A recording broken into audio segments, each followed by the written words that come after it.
I should request uh, Dr. Kalpana Yadav to chant the mantra. Ma'am, please.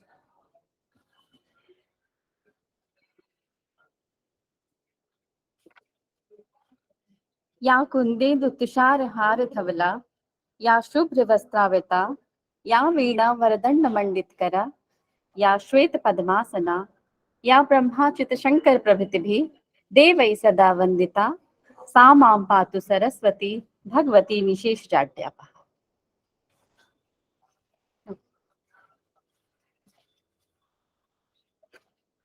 Thank you so much, ma'am. Thank you.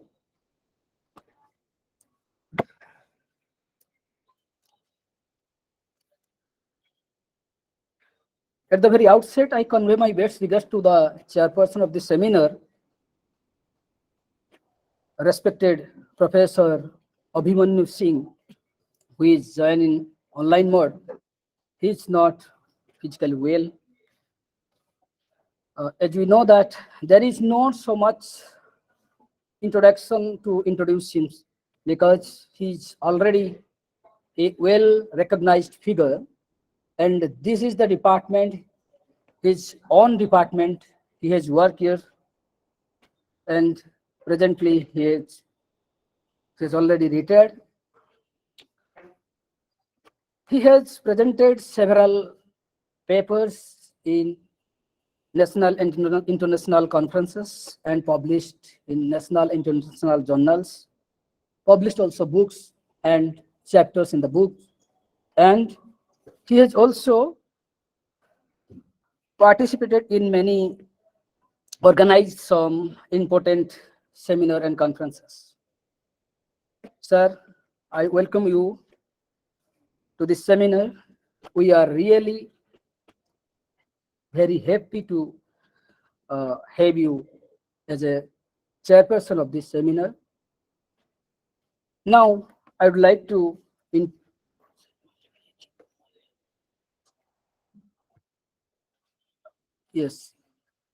introduce our speaker. As we know that he was the student of this department, but presently he is doing research in the University of Sorbonne, Paris. He is none other than Vibin Padayadan. He did his first MA degree in philosophy from Jnanadeepa Vidyapitha, Pune, and he did his second postgraduate studies in Indian philosophy and religion in Banaras in the university from 2015 to 2017. Thereafter, he taught in the philosophy department of Loyola College, Chennai for 2 years. Currently, he is pursuing his PhD studies on Tattvasan graha Santarkit in the École Pratique des Hautes Études, Sorbonne University, Paris. He has published articles in journals and edited books like Gandhi Mark, volume 38, number 3 and 4, and then Logic and Love, reflecting on Professor John Bhatanki's contribution to Indian philosophy and spirituality, and also Langlit, volume 3, issue 4. Now, this is the time to introduce our HOD, Professor Anand Mishra, because he is the milestone of this program. Because of him, his inspiration, courage, we are continuing. So, I would like to invite our HOD to offer a flower garland to Malavya. Sir, as well as our speaker. Should you please? Yes.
Now, this is the time to invite Professor Satish Chandra Dubey sir to uh, offer garland and shawl to our speaker.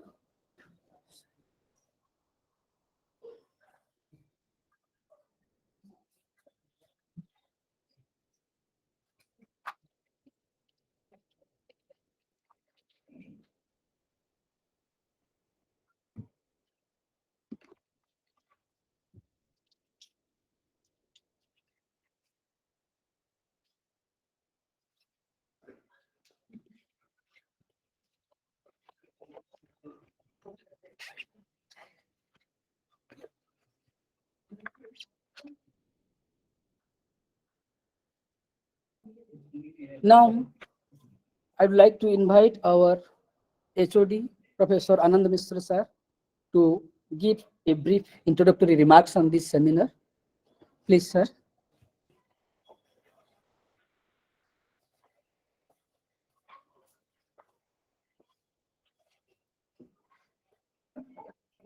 Hari Om.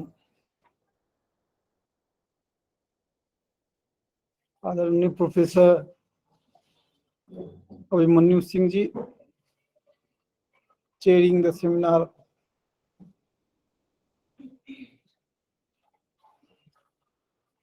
our speaker Vibin,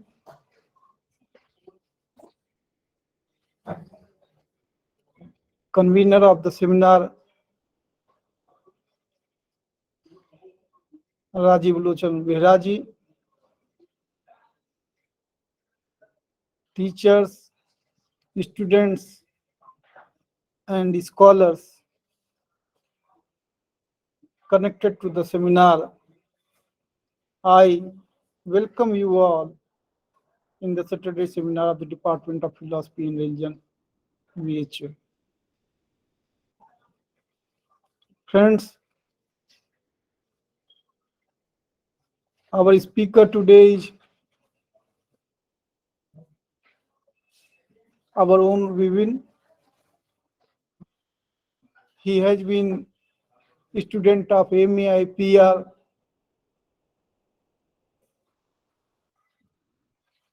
of the Department of Philosophy and Religion, BHU. Present deeply engaged with his research work that is on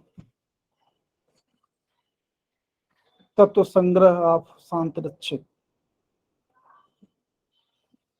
He is pursuing his research at Sorbonne, Paris. Fortunately, he was here with us. He was reading the text with a Pandit Professor Braj Kishore Tripathi ji. So I approached to Mr. Vivin and he accepted my invitation to deliver a lecture on Tattvasan. I am thankful to Dr. Vipin, Mr. Vivin, for accepting our invitation to deliver a talk.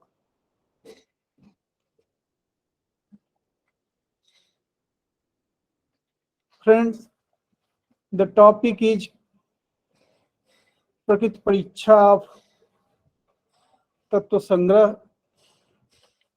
You know there are two texts. One is Tattva Sangrah of Santrakshit and another is Kumar Slokvartik of Kumari. But without going through these two texts, one cannot have proper access to Indian philosophical systems, the arguments of the different philosophical schools, the development of Indian thoughts and philosophy. Both these texts are very significant. Those who are students here, I would suggest that they must go through these two texts, the Tattva Sangrah and Slokvartik. Vibin is working on Tattva Sangrah, particularly its Prakrit Pariksha.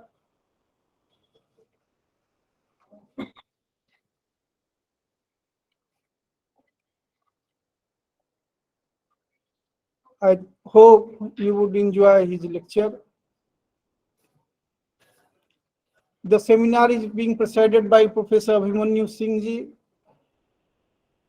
who is an expert of Buddhism, Buddhist epistemology, Mahayana school, and he has been teaching in Nyabindu and Nyabindu Tika here in the department. Professor Abhimanyu Singh is considered to be one of the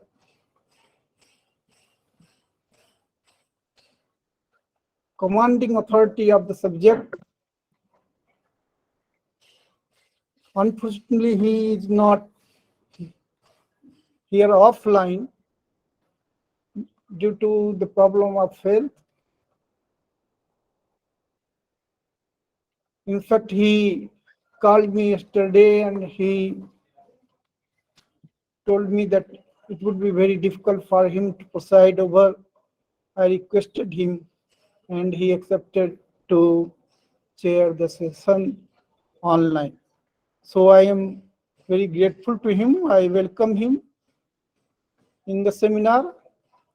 I extend my warm welcome to the faculties who are here present offline and the scholars who are present online. I welcome all these scholars, especially Professor S.C. Dubey, Dr. Pramod Kumar Bagre, Dr. Rahul Maurya, Dr. Baleswar Yadav ji, K.K. Misra ji, Dr. Niti ji, Kalpana ji, and all the scholars who are present here offline. I welcome you all. I welcome all those who are online. Thank you. Thank you, Rajiv Lochen.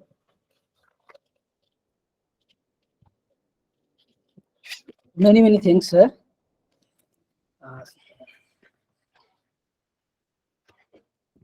Once again, welcome all to the seminar from offline and online.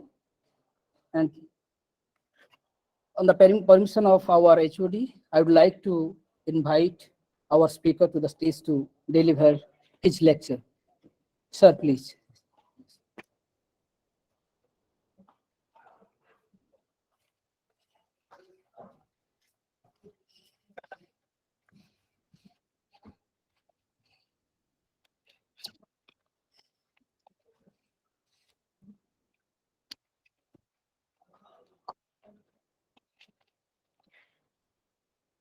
So thank you. First of all, I thank Professor Dr. Ananda Misra for having given me this opportunity to present this seminar paper, and Dr. Behra for the kind welcome,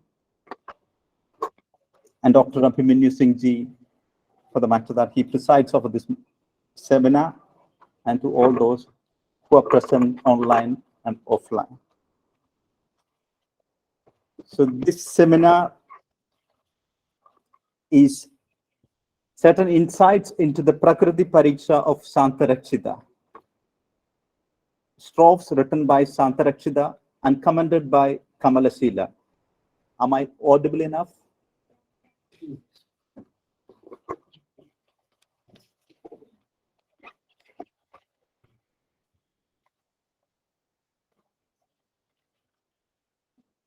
Yes, as I said, there is a Panchika written by Kamalasila. He is the direct disciple of Santarakshita. So let me talk a little bit about Santarakshita and Kamalasila. It is supposed that the period of Santarakshita was around 725 to 788 CE. And the period of Kamalasila, his direct disciple was around 740 to 795. Santarakshita is one of the greatest philosophers India has ever produced. Unfortunately, no records of his personal life is available in India. All that we have is from Tibetan sources. In many cases, the Indian philosophical texts or Indian philosophers traveled to Tibet, traveled to China, and their texts were preserved in Tibetan and in Chinese. And we are lucky to have them. Many of the Sanskrit translations are already lost, but in this case, we are lucky to have the Tibetan translation as well as the Sanskrit translation of Tattvasan Graha. Some of the accounts of his life is given in the Journal of Buddhist Text Society, which might look a bit fanciful for the history students, because a lot of fantasy stories are being told around Santarakshita and Kamalasila, and it is being well narrated in this book, a Journal of Buddhist Text Society. Though it could appear as a bit of myth, we can always take a resort to certain facts that could relate well to the history as well to the philosophy. We presume that Santarakshita was the chief priest in Nalanda, not far from us, in Bihar. And then he traveled to Tibet. And there he erected the monastery of Samye and taught Buddhism there in Tibet extensively. The account on his direct disciple, Santarakshita, is also from the same Tibetan sources. As per the sources, he was invited to Tibet by King Tisrondyutsa, and he reached Tibet after the death of Santarakshita. It is even said that it is Santarakshita who asked the king to invite Kamalasila to come over to Tibet. Unfortunately, Kamalasila arrived in Tibet after the death of his master Santarakshita. It is supposed that Kamalasila must have been Santarakshita's disciple in Nalanda University, before Santarakshita left for Tibet. In Tibet, he defeated the Chinese master Mohoyan, who was teaching sudden approach to enlightenment. In fact, it is Kamalasila who defeated this Chinese master Mohoyan.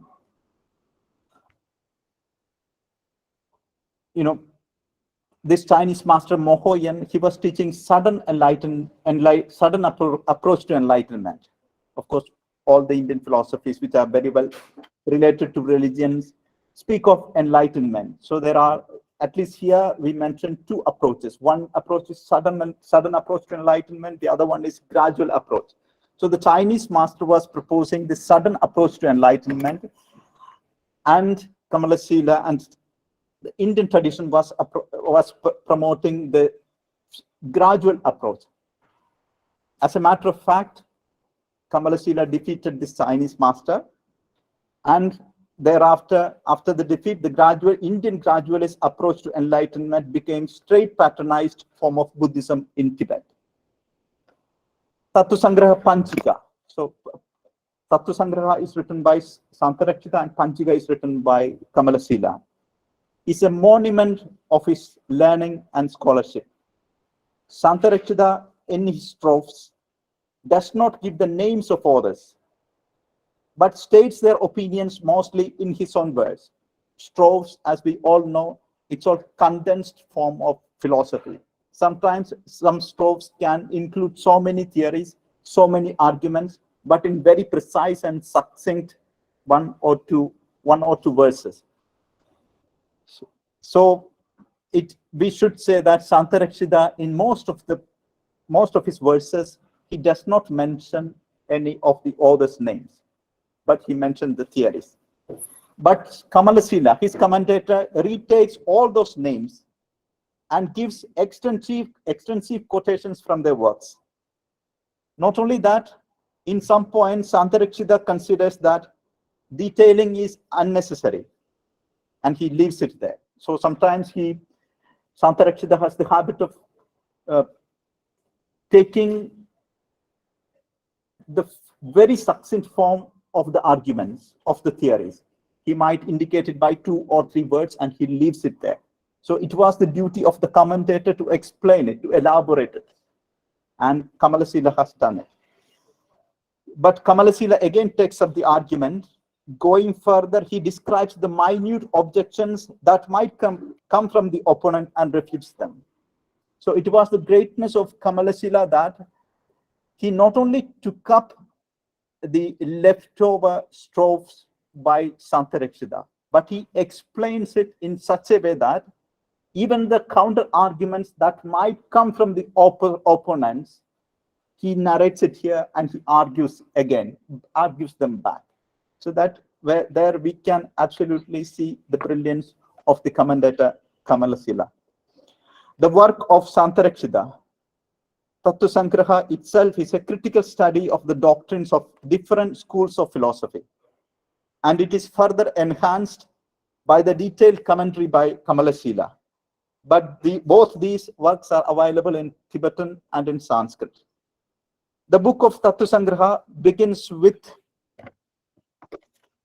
the Prakriti Pariksha. The first portion itself is Prakriti Pariksha, and then moves on to the critique of Ishvara. That's again another concept. Then Santarakshita takes up the theories of Sabda Brahman and Purusha. And then he moves on to the views of Nyaya and Mimamsa, the Jainas, and the Upanishadikas. After that, he takes up the criticism of Padarthas. Then he moves on to Pratyaksha and Anumana as the correct means of knowledge. He also does not fail to discuss the verbal testimony, analogy, arthapati, and abhava claimed by others to be the correct means of knowledge, and criticizes them. True that Buddhists accept only two means, perception and inference, as the correct means of knowledge. Others, the Buddhists, do not. So it is right that Kamalasila and Santarakshita takes up these two and refutes all others. Totally, he gives 27 different examinations of different philosophies, philosophical concepts in India, which covers almost all streams of Indian philosophy. And while criticizing others' views, he also gives his own views. And the list follows. Tremendous. That is why it is rightly said, Santarakshita's Tattvasan is the encyclopedia of Indian philosophy, as it's rightly mentioned by Professor Ananda Mishra. It is true that he rarely named the authors he quoted or explained in stating their position in order to criticizing them. Why that was so? It is difficult to explain. Maybe we can guess theories. It was certainly not to pass off these quotations as his own compositions, because in that case, he would not have quoted Kumarila without naming him in all instances. Kumarila must have been very famous in his time. His omission must have been due to his overestimation of the popularity of the respective doctrines stated by him. You know, certain authors, they are well known. They were well known at his time. So if that theory is mentioned, everyone, that means those who are acquainted with philosophy and scholars, They already know that this comes from this order. This comes from the Nyaya order. This comes from Mimamsa order. This comes from Jaina tradition. He must have taken it for granted that the theories that I quote is already well known. That is one of the theories. Or he was conscious that these names will be supplied by his favorite and erudite disciple Kamalasila in his promised commentary. As we just said, he not only criticizes his own view of others, but also very often he gives his own views. For example, while refuting Pudgalavada of Vatsiputriya, he says that Buddha never refuted Pudgala, simply because he had to look to the mental condition of his pupils. As he was not going to repudiate the theory he taught, that it cannot be known separately. In some places, the Pudgala is said by him as the bearer of burdens, and he meant thereby the change of the momentary skandhas collectively as Pudgala and as the bearer of burdens. In Syadavada Pariksha, he refutes the Jaina doctrine of Syadavada. In Traigalya Pariksha, he criticizes the views of four eminent Badantas on the three times of such as present, past, and future. The knowledge of the past, present, and future is unreal. An action done in the present moment produces many momentary results, one after another in succession. But our delusion leads us to think that the same action gives the result. It is only the emancipated can predict the future or recall the past by seeing the present things only in the same way as Tathagata did before. This I narrate here just to show you the encyclopedic effect of Tattvasan graha. And it's a quote from James Blumenthal's book. Other than that, I have not delved deep into the subjects, the different subjects. Mine is particularly Prakriti Pariksha, and I'm dealing more with it. So one thing is quite clear.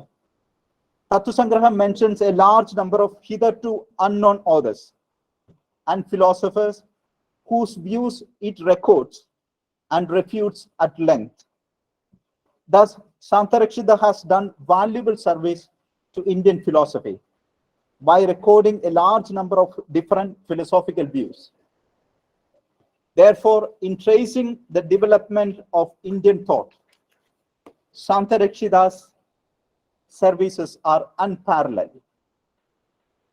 To cite a few examples, could be Kampalasvatara, Vasumitra, Dharmatrata, Vindhyavasan, Sabaraswamin, etc., etc. And there are many others. Since it is directly linked to my thesis, I will describe a bit about Vindhyavasan. The author is mentioned in Prakriti Pariksha portion of Tattvasan graha. He seems to be identical with the same teacher who may have lived at the time of Vasubandhu. In Paramartha's Life of Vasubandhu is a book. It is recorded that Vindhyavasan defeated Buddha Mitra, a teacher of Vasubandhu, and got a reward from King Vikramaditya of Ayodhya. Vasubandhu heard of teacher's defeat and went in search of Vindhyavasan, where he was found dead. Of course, in searching him, as Vasubandhu already knew that his teacher was defeated, he wanted to defeat the one who defeated his teacher. So he went in search of him, in search of Vindhyavasan, and he was found dead in the Vindhyavasan hills. Kamalasila in his commentary gives Rudrila as the proper name of Vindhyavasan. If we are correct, the one sloga in Tattvasan graha is probably a quotation from the now lost work of Vasubandhu called Paramartha Saptadi. I read the strophe. Yadeva dadi tat kshiram, yat kshiram tad dadi dicha, vadada rudrilena evam, khyapida vindyavasida idi. Yadeva dadi tat kshiram. That which is curd is milk. Yat kshiram tat dadi idi. That which is milk is curd. Vadada rudrilena eva. Rudrila saying this. Jabida Vindyavasida. Rudrila saying this, Jabida declares that he is living in Vindyas, that Vindyavasida. So altogether, that which is curd is milk, and that which is milk is curd. Saying this, Rudrila declares that he is living in Vindhya hills. If you go still further into the strophe, we can see that this is a slightly pejorative note on Vindhyavasan. Vindhyavasan is a Sankhya-noda. And this is quoted by, as I just said, this comes from the lost book of Vasubandhu. So, Buddhists and Sankhyans were always on the opposite sides. So this note on Vindhyavasan is a slightly pejorative one, slightly negative one. How? Because he said that, because Rudrila said that which is curd is milk and that which is milk is curd. Nobody can say that, at least according to Buddhist views. Because that which is milk is not curd, and that which is curd is not milk. And by saying that, he declares that he is not erudite. He declares that he does not have the proper knowledge of understanding things that are milk and curd. Normally, even in our villages, I do not mean to hurt any sentiments. Sometimes if somebody comes from a very exterior part or one end of the country, we might say that, oh, he comes from there, so he may not know that. That attribute we can say, that is attributed sometimes. It is the same thing that is being attributed to Rudrila also. He says that curd is milk and milk is curd because he comes from the mountains. If he were a scholar, he would not have said this. And scholars, normally, today's the scholars are found around institutions, around there are scholarly interactions, not very much in mountains. It is the same thing that is being said. If he were a scholar, he should have been a guru. He should have been in a gurukul, but he's in a mountain.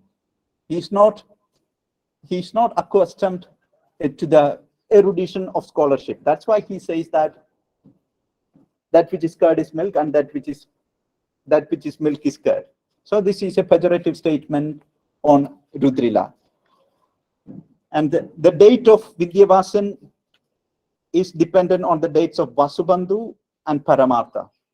Vindhyavasan, who died immediately after his triumph, may be placed between 2250 to 320 CE. In nutshell, I quote, Sandarakshida's and Kamalasila's oral tradition of Yogachara Madhyamika views, in addition to their works, undoubtedly attracted many students and made their teachings widespread throughout central Tibet. We also know that if Tattvasan Graha is probably not a true song of season of philosophical Buddhism in Indian land, it is still an extremely important document where it lists with a precision probably unequal in the history of Indian philosophy the various debates that constituted in the 8th century. as many points of controversy between Buddhist and Brahminic philosophers. Santarakshita explains Sankhya theory from strophe 7 to 15. And in the commentary, Kamalasila quotes extensively Sankhya Karika and many other Sankhya authors.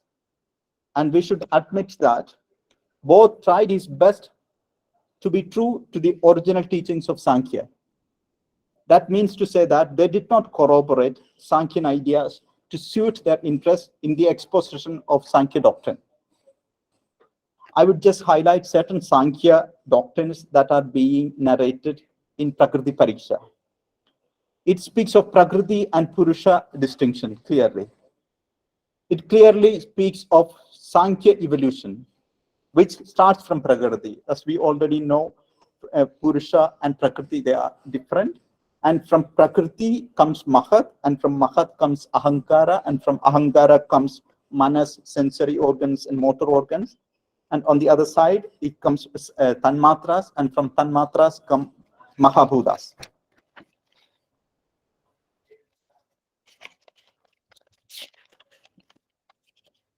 The Satkarya Vada theory that effect is existent in the cause is very elaborately mentioned also. To prove the existence of effect in the cause, 5 reasons are stated. Sankhya Karika 9 says, he quotes them.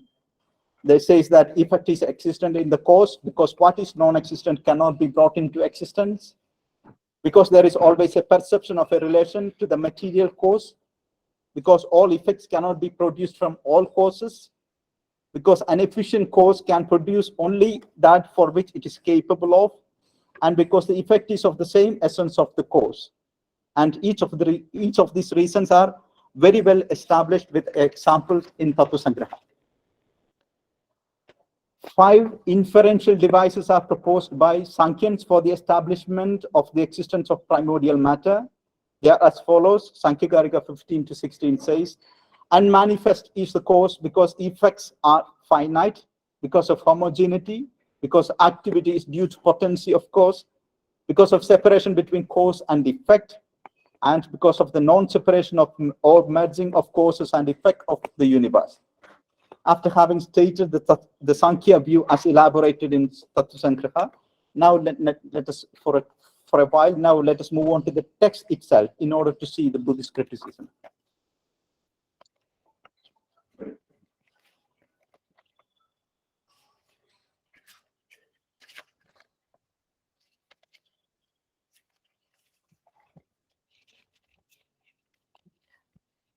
So just to get a taste of certain ideas of Santarakshita's ideas directly, let us read the text of Tattvasangraha, mostly commentary, and just try to understand them.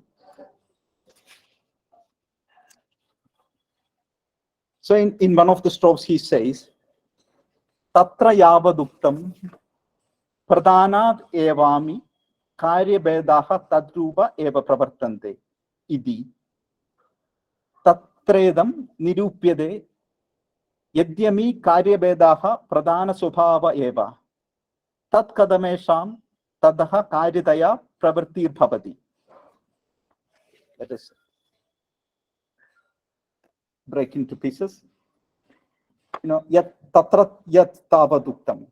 That means when it is said that pradhanad eva, only from pradhana, ami karyabhedaha, that means karyabhedaha is translated for these effects, tadruva eva pravartande, proceed, tadruva eva, that means having the same essence of their causes.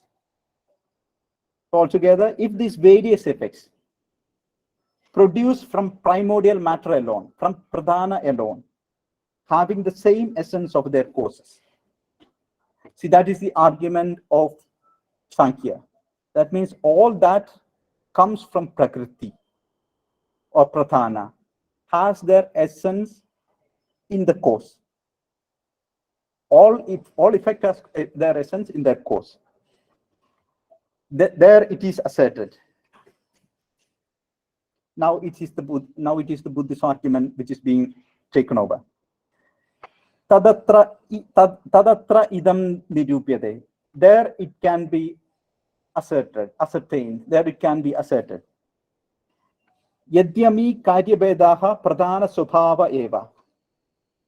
Yad, when or if, ami karyabedaha, these karyabedaha means these different effects or these effects, pradhana swabhava eva. Pradhana swabhava means swabhava character, which has the character of pradhana. That means these effects, if these effects which have the character of the pradhana, tad kadam esham tadaha karyataya pravartir bhavati. Tad kadam. Then how is it? Esham karyaha, these effects, pravartir bhavati taya. These effects become produced by it.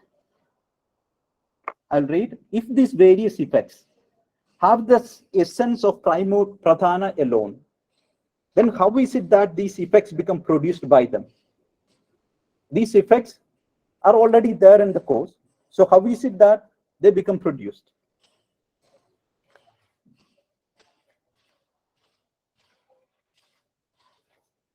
The argument prolongs, the argument goes further. Nahi yad asmat abhyadiriktam tat tasya karanam karyam vayuktam. That means yad, when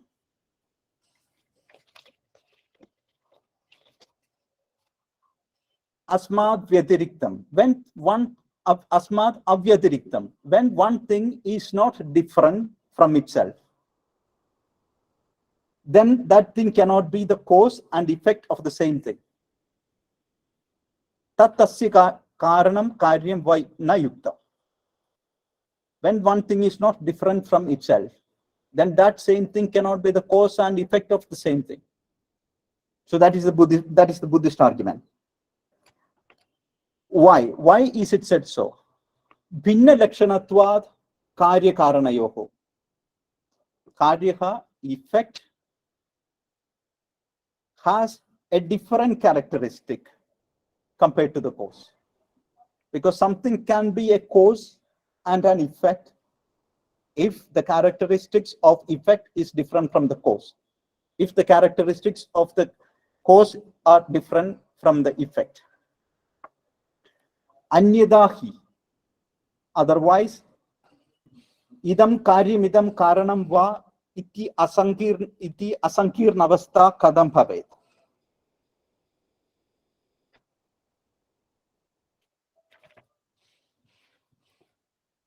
Anyadahi, otherwise, how is it possible that to have a non-complicated situation which says that idam karanam idam karyam itva, this is cause and this is effect? Otherwise, how can we say that there is a difference between this and that? Otherwise, how can we say that there is a difference between the chair and table? So that is the Buddhist that is the Buddhist argument. Now I'll move on to another portion.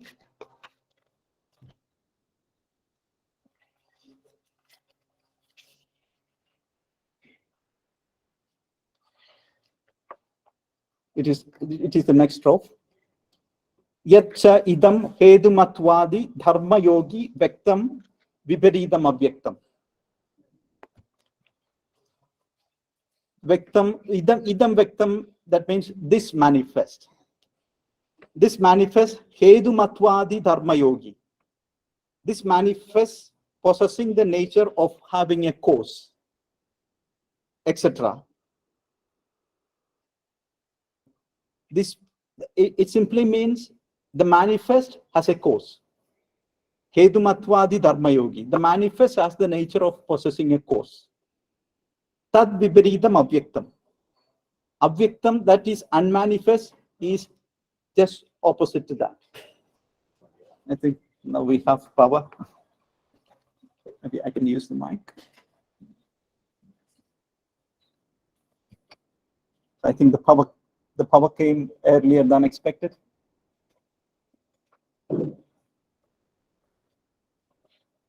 I think the power has come earlier than expected. It's good. So we don't have to boil our bodies in order to. So I continue.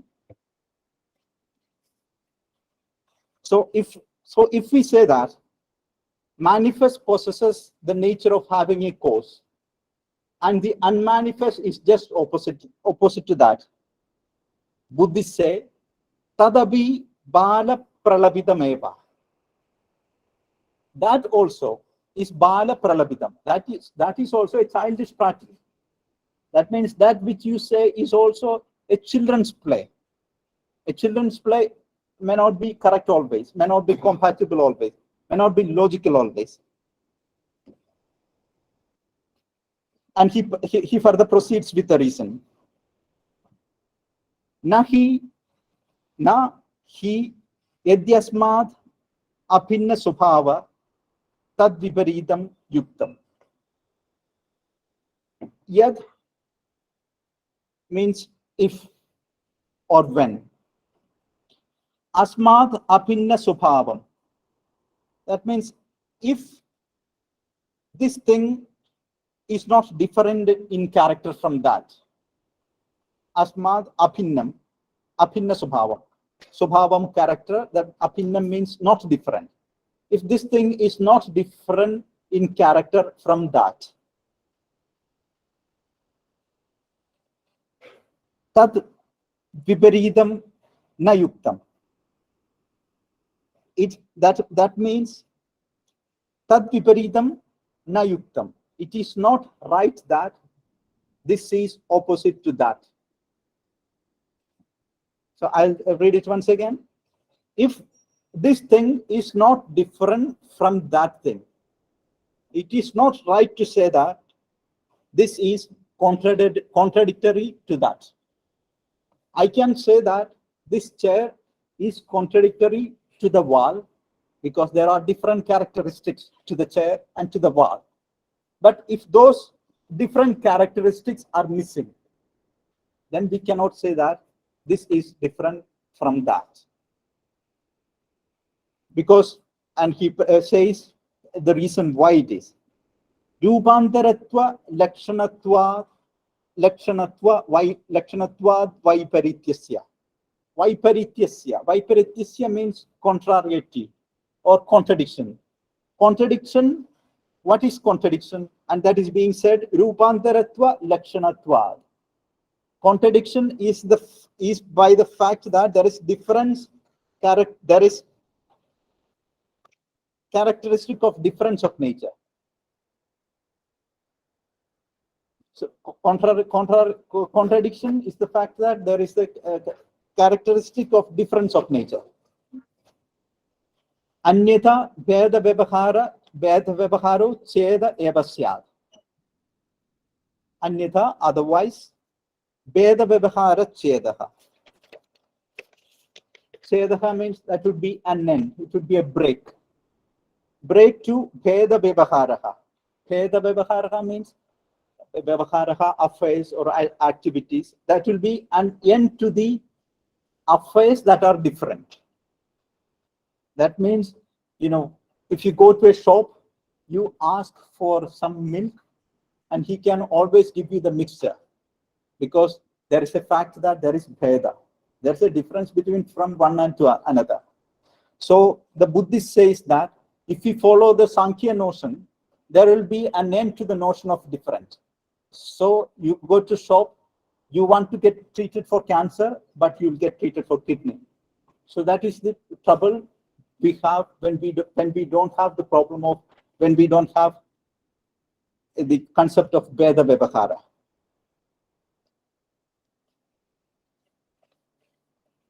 Tadaha cha sattva rajas tamasam chaidanyanam cha paraspara viruddham veda abhyubhagamo nirnibandhana eva syat. Tadascha sapotpatti vinasa prasangaha yega yoga kshema lakshanatvat Abheda Vyavasthanasya. That is the one. That is another stretch of the argument, which we will see again. So thereupon, Tadahacha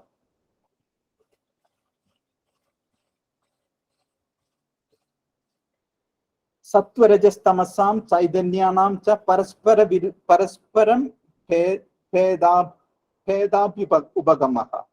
To admit the mutual difference between the two. That is, sentience from Sattva, Rajas and Tamas would remain without support. Tadahacha Sattva-rajas-tamasam Chaitanya-nam cha parasparam evasyat. And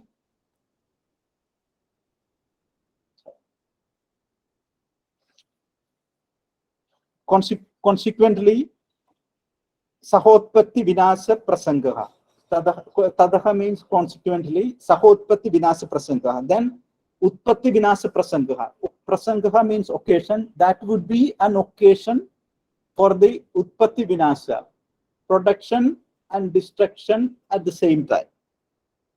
So consequently, if you follow the rule that is said before, it would be an opportunity for the production and destruction of a thing at the same time. Why? Because Ega Yoga Kshema Lakshanatvat Abheda Vyavasthanasya. Abheda Vyavasthanasya. Abheda Vyavasthana means sthana, all positions. Abheda, all positions of non-difference. Ega Yoga Kshema Lakshanatvat. Lakshanatvat have the characteristic of Ega Yoga. That means of having the same fate. That is why it is being produced and destructed at the same time. Thank you.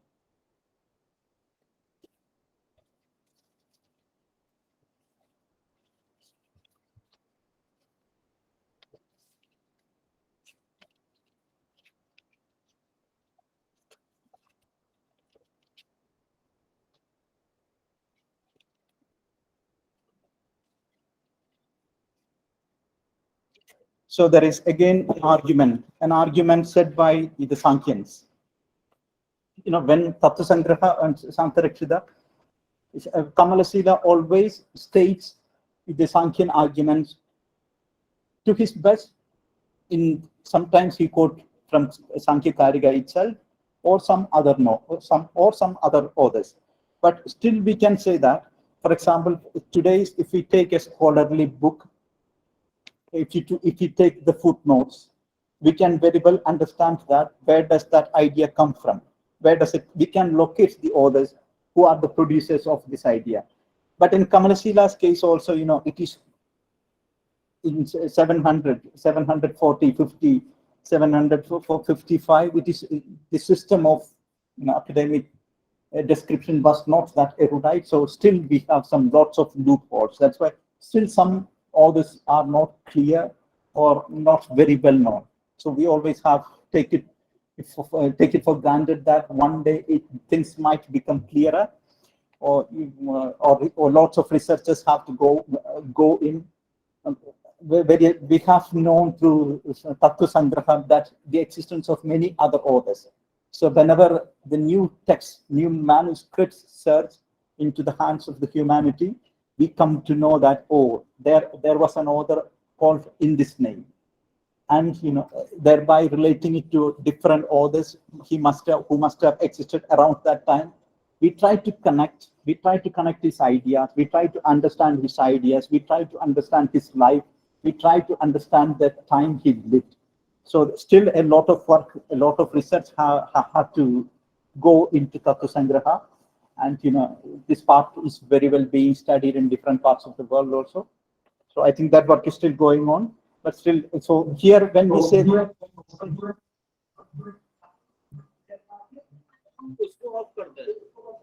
Sir, now you can continue from this. can we stand here? Yeah. So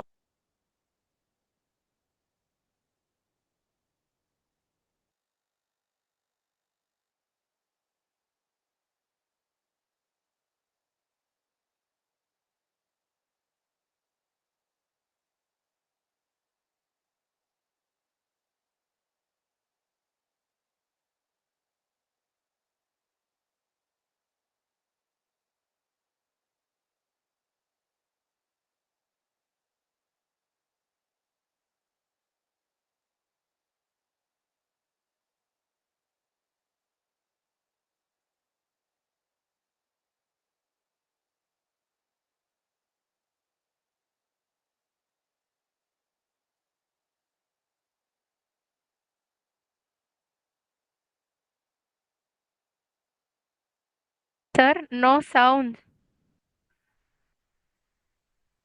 Apurva subhava utpattayoho. In which cause producing something that did not have the nature of existence before.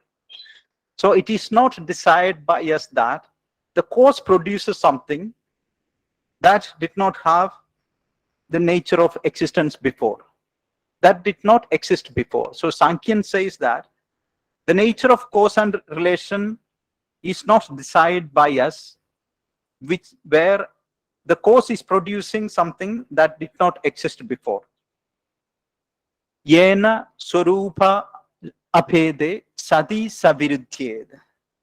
By which it is contradictory to have the non-difference in a sense. Yena swarupa abhede sati saviruddhyed. Yavada prathanam sarpakudaladi vat mahadadi rupena parinamam gachatesham mahadadinam karanamidi vyabadishyade. Yavada prathanam. As much as prathanam could be prathanam, as we have already seen, prathanam or primordial matter. Sarpakudaladivat. Sarpakudaladivat means, a serpent that rolls around and which is on the ground. When it stands up, it uncoils itself. That means it flowers. It becomes broadened. So, the primordial matter, like a serpent uncoils itself. Sarpakudaladivat. Mahadadi rubena parinamam gacchate. Like a serpent uncoils itself, goes into modification. Parinamam gacchate. Goes into modification into the form of mahat, etc. So, the prathanam, how does prathanam becomes modified? It says, like a serpent uncoils itself, prathanam goes into modification into the form of mahat. And thus, mahadadinam karanamidi vyabadishyade. And thus, primordial matter is interpreted as the cause of these mahat, etc. So that is why vyabadishyade is called prathanam vyabadishyade. Prathanam vyabadishyade mahadadinam karanamidi. That is why prathanam is called as the cause of mahat, etc. I'll finish in 5 more minutes.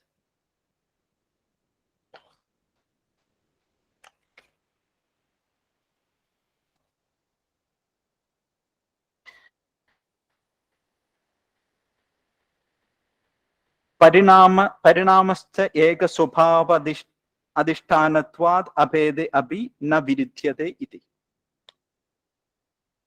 Because of the modification of the form of these mahat, etc., they are called as its effects.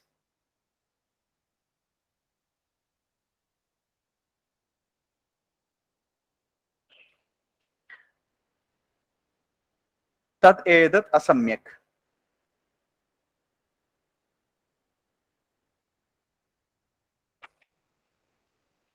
That is not right. I think I'll go faster and finish it.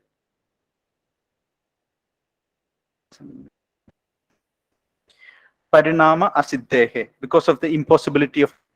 Now the Buddhist takes up the argument by saying that cannot be so, because modification is impossible. Sankhya was saying that modification comes as a serpent uncoils itself. So the prakriti uncoils itself, and there is mahat, ahankara, and all these effects. So the Buddhist says that cannot be so. That cannot be so. Why? Tadahi. Parinamo bhavan.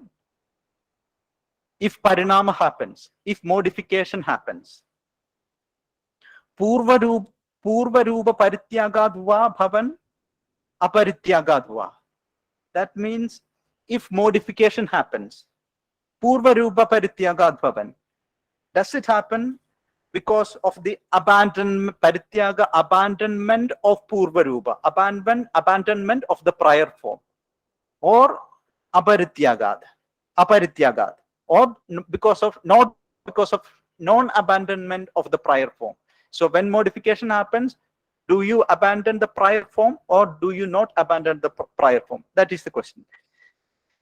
Yad parityagat, if yad aparityagat,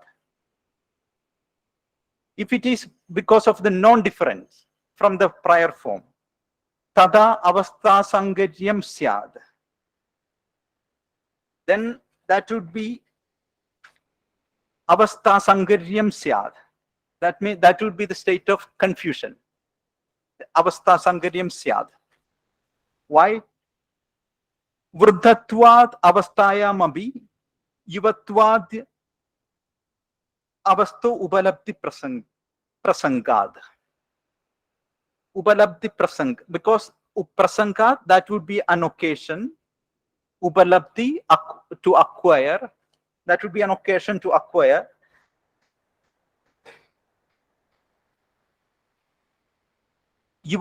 Yuvatvadi avastha, that would be an occasion to acquire the state of youth, etc. Vruddhatvadi avasthayam abhi, in the state of old age, etc. I hope you have understood. Now, because it would be an occasion to acquire the state of youth, even in the state of old age, etc. That means if there is no difference, if there is no abandonment of the prior form, even though a person is old, we can already see the youthfulness in him. Even though the person is about to die, you can see the youthfulness in him because it is not different. Atha parityagat. If it is because of the abandonment of the prior form, tada swabhavahani prasangaha. Prasangaha, that would be then tada prasangaha, an occasion for the swabhavahani. That means destruction of the essence. Then that would be an occasion for the destruction of the essence. Tadascha purvagam swabhavantaram niruddham. And that too, peculiar essence that is already existing.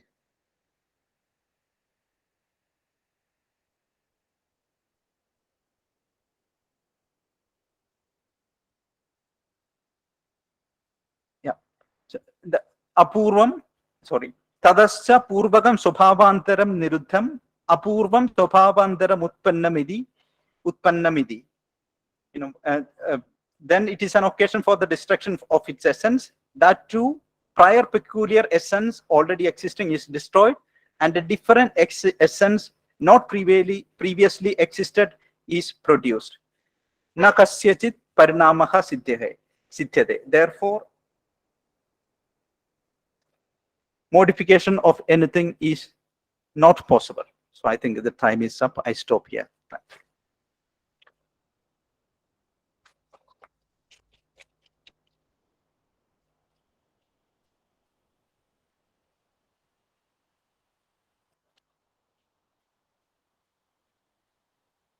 Many thanks, Vibin, for your so wonderful, interesting and informative paper. You provided so fresh thought which refresh our knowledge, which will flourish our life. Really, it is so useful paper. We learn a lot. Now, my dear participants, this paper is open to all. So let us start about query and questions.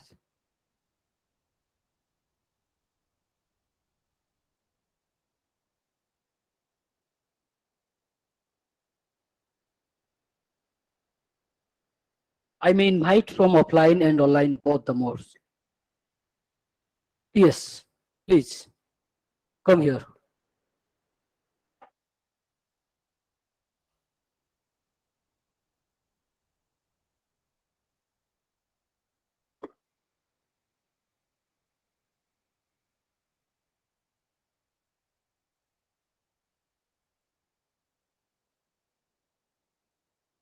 Good afternoon to everyone. I'm really delightful to hear such a researchful paper. I could learn many things, and I'm Florence Minch, a research scholar. I have few questions in my mind that I like to put forward, and I like to hear some of the observations. While hearing about the dates that you mentioned here, at the same time, we have Shankaracharya coming into the field, and we have his views going or refuting many of the views that was prevalent in Indian philosophy.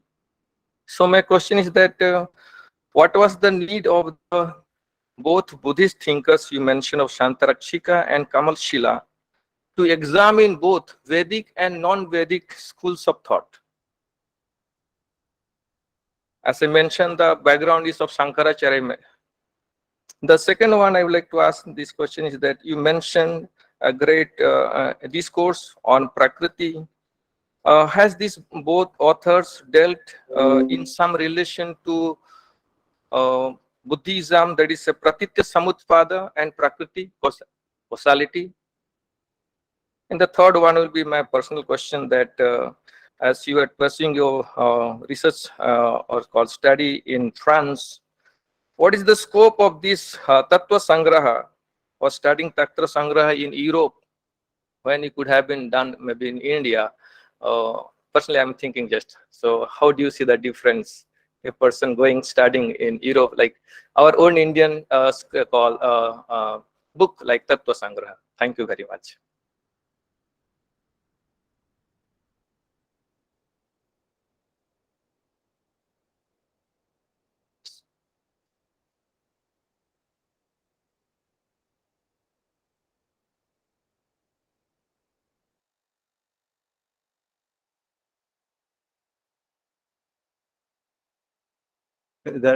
Anyhow, Tattvasan graha does.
Absolutely, that is the whole thesis.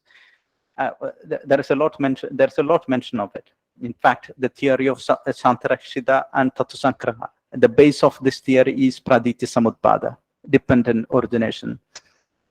Then the third one, why do I do it in Europe? It's still a difficult question to answer. I think, but it is a fact that this text is being studied extensively all over the world. Harvard, Oxford, Hamburg, Sorbonne, École Pratique des Hautes Études, India, in many places in India. Lately, I had the opportunity to visit Kobatirth in Ahmedabad, where they have preserved this text over centuries. This manuscripts, and that is very well being preserved. We can get the manuscripts of this Tattvasan graha. There are a few manuscripts, like the manuscripts of Patan, manuscripts of Koba. For example, I saw the manuscripts of Koba. The first few pages, you know, it's reported, but the rest of it can be made use. Yeah, but I think that is the unanswerable answer that I can give.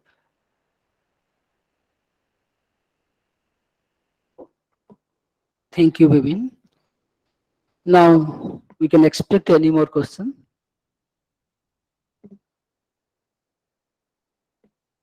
Yes, sir, please.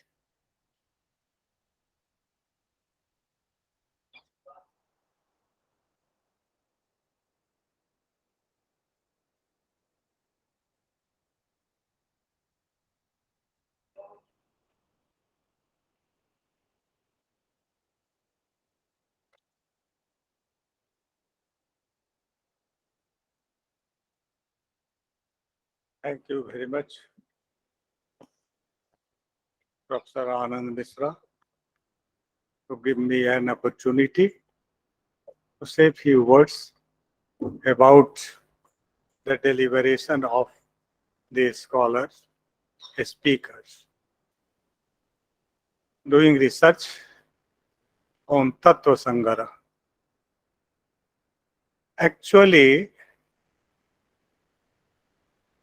a speaker has given an exhaustive history of Sant Rakshit and Kamal Seal, throwing light on that. He has elaborated, he has given theme of whole text, Prakriti Pariksha, Ishwar Pariksha, Kal Pariksha, like that. And I simply want that how far Tattva Sangrah is influenced by the Sankhya. Not only Sankhya, whole Buddhism, how far is influenced, impressed by Sankhya. Because there is a far difference between the time. Kapil and Buddha, हजारों वर्षों का अंतर है. That's why how far it is influenced, Tattva Sangrah is influenced by the Sankhya.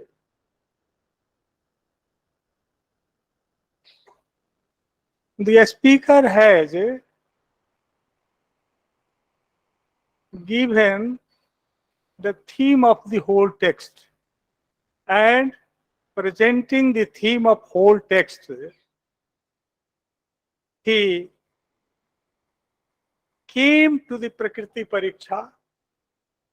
Prakriti, all of you are a student of philosophy. I am not a student of philosophy. Still, I know something.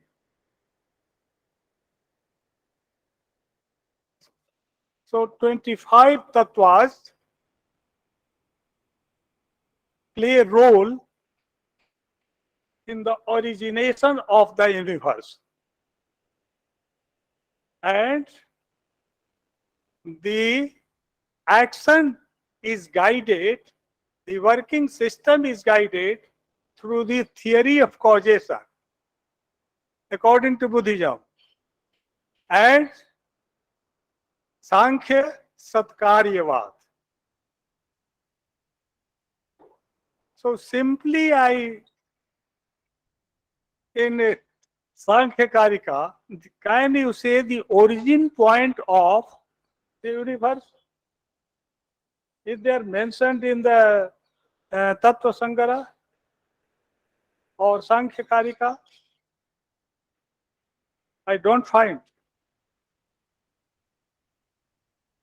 Because Buddha already said in one sutta, Purima Koti न Panyayati. इसका origin point ज्ञात नहीं है, अज्ञात है. So I thank you very much. I don't like to waste the time. Already you have given more than 1 hour, about 1.5 hours. So if you like to clarify the comments or you can, I welcome you. Thank you very much. Thank you all. Really, thank you so much, Professor H.S. Shukla, formerly professor and head of the Department of Pali and Buddhism. Really, he is an eminent thinker of this particular area. I hope our speaker will take this question in a very dynamic way and try to provide some sort of solid answer for us.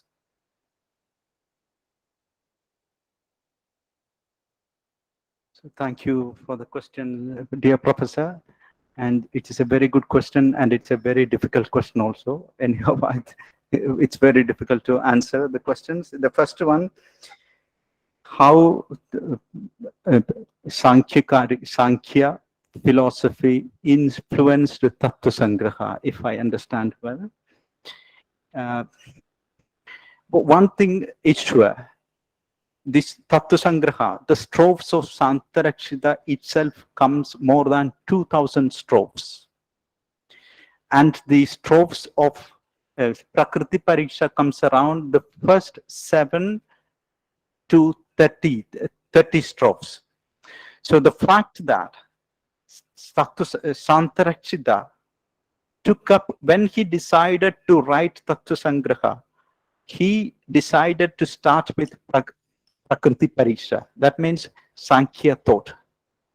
You know, as we already know, it was a very prevalent notion. If you are able to refute the Pradhanamalla, that means the Sankhya, that means halfway is already done. In that sense, if you attribute that logic, we can absolutely say that it is because of the great influence of Sankhya that Santarakshita began his text with Prakriti Pariksha. He could have begun with all other texts, but he did it with this. And though he in fact he refutes the notion of causality, he refutes the notion of he primarily refutes the fact that Prakriti cannot be considered as the cause. But at the same time, he does not agree that, he does not believe in he's not going to reiterate the fact of Asat Karyavada also. So in that sense, I cannot make, so far I'm not able to make precise clarity on how did Sankhya influence Tattvasan, but still yet to be researched. And to the second question, is there anything mentioned of Sankhya in Tattvasan? Of course, there are studies being conducted by saying that there could be, for example, the references that is with regard to Rudrila. Rudrila was an unknown author, but at least now we know that he is an author of Sankhya philosophy, and at least one of the strophes is available. So Rudrila is an earlier author. As you know, Sankhya Karika is the well-organized text of the first well-organized text of Sankhya tradition. Before that, before that, the Muni Kapila, there were lots of theories, but that was not organized, and that is not available to us in an organized form. The first available organized form is Sankhya Karika. So before that, is there anything of Sankhya traces in Tattvasan? We presume that there must be something of Shashti Tantra. And I also have an intention to study a little bit about Shashti Tantra. That is a still earlier book of Santarakshita.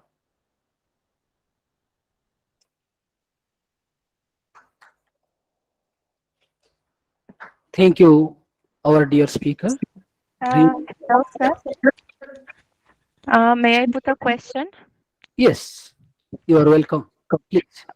Yes, as I am not a student of philosophy and just as per my studies, I know in Sankhya Darshan we can see the existence of God only as Prakriti and Purusha, because as per my knowledge, Samkhya it's atheistic philosophy, but in the same time they are saying that the origin of the world is come from Prakriti and Purusha. But on the opposite side, like the Buddhist philosophy, it's totally atheistic. So here in Buddhism, which kind of role it has the Prakriti and Purusha exactly? Thank you. Thank you so much for your good question. Yes.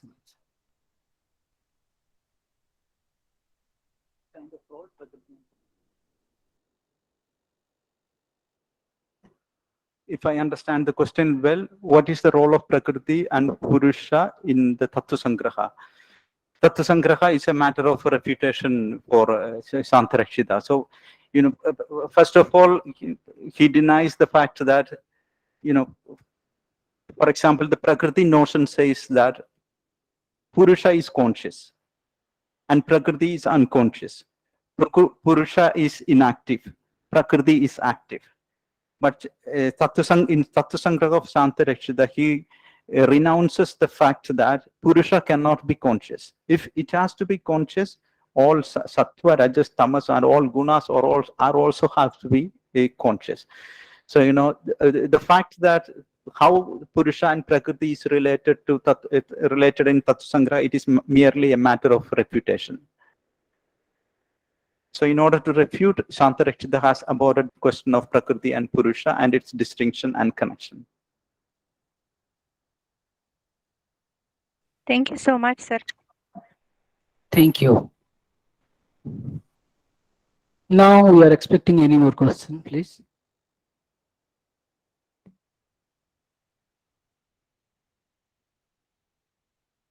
Anyone?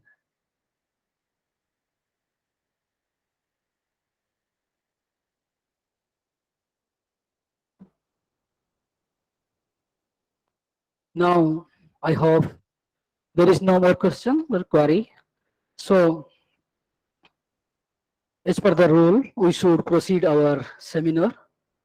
I would like to invite the chairperson of this seminar, Professor, respected Professor Abhimanyu Singh, sir. Sir,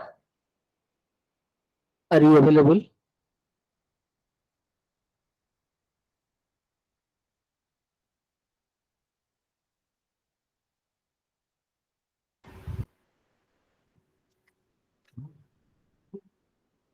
Hello. Yes, sir. May I request you to... Thank you all. Yes, I salute all of you. sir.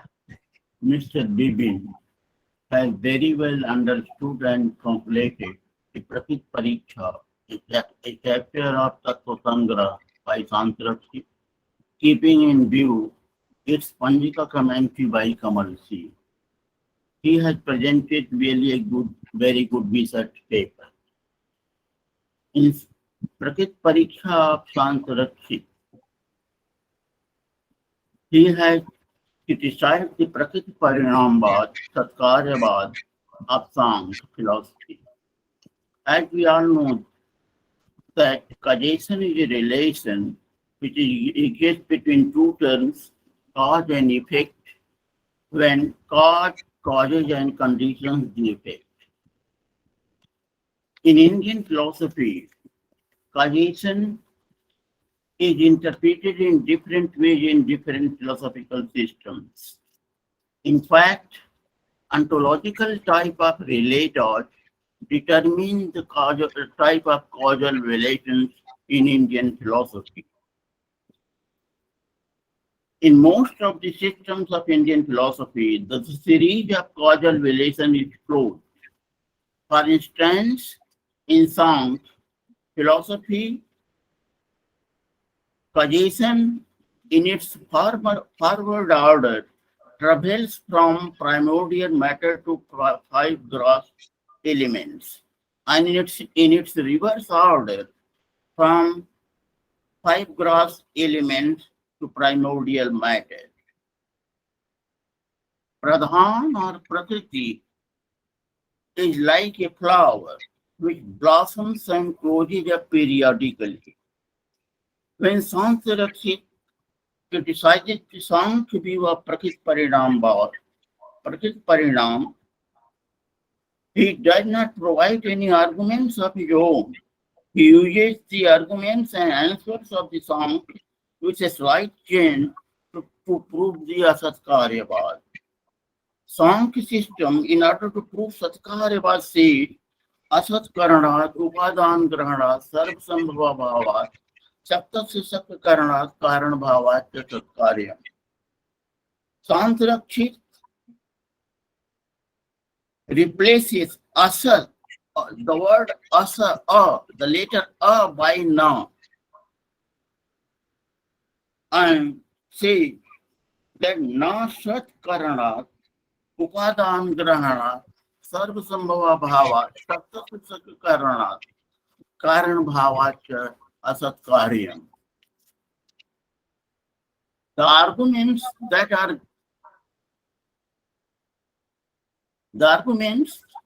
are given to prove Satkaryavad are universal because they can be given to prove any theory of Satkaryavad. But when they are applied to prove Prakriti Parinambad of Samkhya, they become contingent. The same can be said about the arguments of Asatkaryavad also. When we criticize the arguments of Satkaryavad or Asatkaryavad only, then the criticism is universal. But when we criticize Prakriti Parinambad or Parmanu Karanabad of any particular systems, criticism becomes contingent. Here, we find that in some, if cause and effect are objectively real, then the relation between them could be understood either as one of identity or as one of difference or as one of identity and difference. If cause and effect are essentially identical, then the effect loses its separate identity and the causation becomes inexplicable.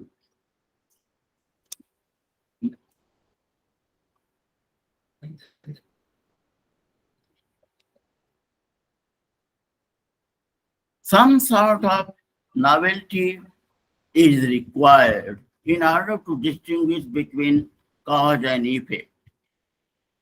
And if cause and effect are the same things, if they are identical, then causality becomes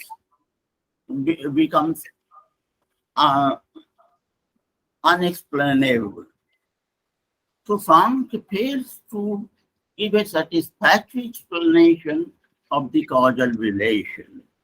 Causality and identity are both mutually incompatible. If Samkhya says that really primordial matter is of a composite nature, as cause it is actual, and as an effect it is potential. But if the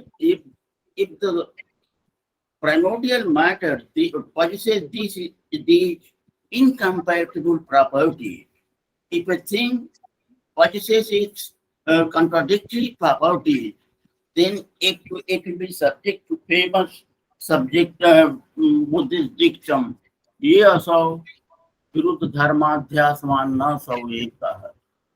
A thing possessing incompatible properties or contradictory properties cannot be called one unitary whole. So here we find that in Samkhya,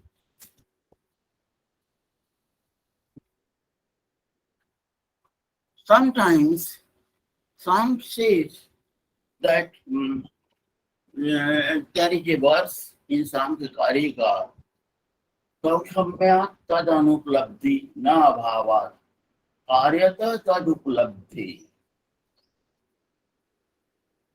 And Mahadatatcha karyam prakriti sarupam virupam cha. If here he says that Mahadatatcha karyam, if the effect is both similar as well as dissimilar with his thought, then logically Sankhya should provide not such propound not Satkaryabad but Sada Satkaryabad.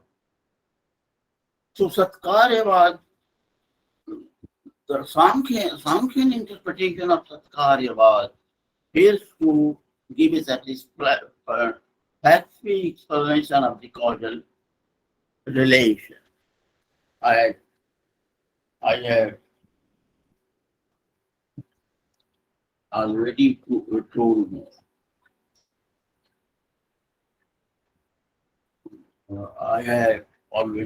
I am sick and I am not feeling well.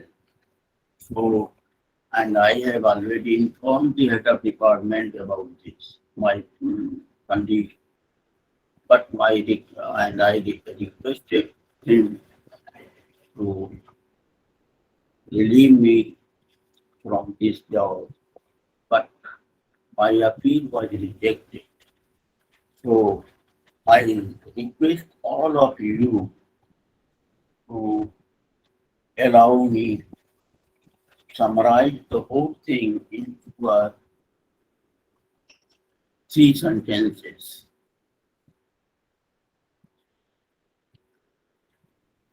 In Indian philosophy, or generally, in general, continuity demands identity. Succession demands difference. Where difference is lacking, continuity and succession, identity and difference, being relative concepts, both become unthinkable. Absolute identity is not a relation, and causality is a relation. Absolute difference is also not a relation, but for every relation, both are required. Causality too demands identity and difference both at the same time, which is a logical impossibility. So, thank you all. Thank you, the very many thanks to the speaker, and thank you all.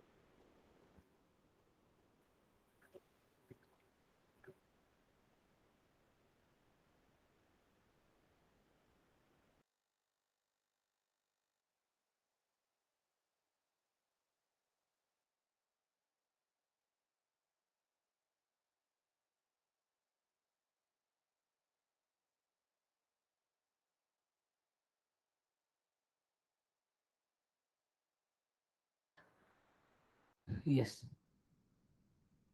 Now, I would like to request Dr. Niti Singh to provide the formal vote of thanks of this seminar. Ma'am.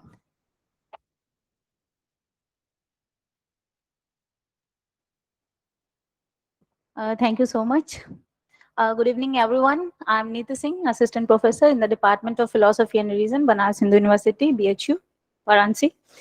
First of all, I extend my heartfelt thanks to Sir Professor Abhimanyu Singh, who presided over the session and given his wonderful remarks in order to give us a clearer aspect of the topic. We are privileged to have you amongst us today, sir. And I thank you on the behalf of the whole department that you graciously accepted our invitation to chair the session. And we know that he's sick this time, but still he presided over the session and given his wonderful remarks over the topic. So it's wonderful to have you, sir. Thank you so much. And I would like to thank our speaker, Dr. Vibin Padayadan, a former student of this department, for his clear and informative lecture on the topic Prakriti Pariksha of Tattvasan. You delivered your lecture smoothly and lucidly, for which you truly deserve our thanks and applaud. And weather was really hot and humid today, and there was no electricity. But still, you kept your calm. You were so patient, and you were so enthusiastic that you joined us and presented your lecture wonderfully. So obviously you deserve a great applaud and our appreciation. So thank you so much for presenting your paper, followed by an engaging interactive session. So congratulations and best wishes on the behalf of this department. Thank you. I thank Sir Professor Anand Mishra, the head of the department, for his efforts he's making to carry this department academically forward in his able leadership. So thank you so much, sir, for keeping us engaged in various academic activities and being physically and emotionally available to us all the time. Thank you, sir. And Sir Professor H.S. Shukla, a retired professor and former head of the Department of Pali and Buddhist Studies, BHU, joined us today in person and gave his valuable remarks as well over the talk of the speaker. So thank you so much, sir, for being present with us today. And Sir Professor G.P. Das, he's a regular audience and participant in our Saturday seminars. He not only listens to our lectures carefully, but also asks questions, gives his valuable comments, and takes screenshots of the whole program during the lectures and posts on his Facebook page on regular basis. And this is so kind of you, sir, for being with us in each Saturday seminar. And I extend my thanks to all the faculty members of this department who joined us today, whether online or offline mode. Particularly, I thank Professor S.C. Dubey, sir, Professor Dr. P.K. Bagre, Dr. Grace Darling, Dr. B.P. Yadav, Dr. Shruti Mishra, Dr. Kalpana, Dr. Priyanka, Dr. Rahul, and many others who came here in person, and Dr. Sarita Rani for joining us online. All the participants who joined us online deserve our thanks and appreciation. Our scholars and participants, last but not the least certainly, who raised important questions demanding further clarifications. So you all deserve a big applaud for your patient listening and active participation. I thank each and everyone. For technical support, I am grateful to Dr. Digvijay Mishra, Ashish, and Rajneesh. My thanks goes to all the officer staff of this department too. So at last, thanks one and all, and convener of this session, particularly Dr. Rajiv Lochan Behera. He deserves really a great admiration and like appreciation from my side and on the behalf of whole department. You conducted the whole session wonderfully and so beautifully. So thank you so much to you, sir. And thank you so much, one and all. Many thanks to one and all. Hopefully, our seminar became meaningful and so successful. With the permission of the department of head of the department, I would like to wind up this seminar. Thank you, one and all.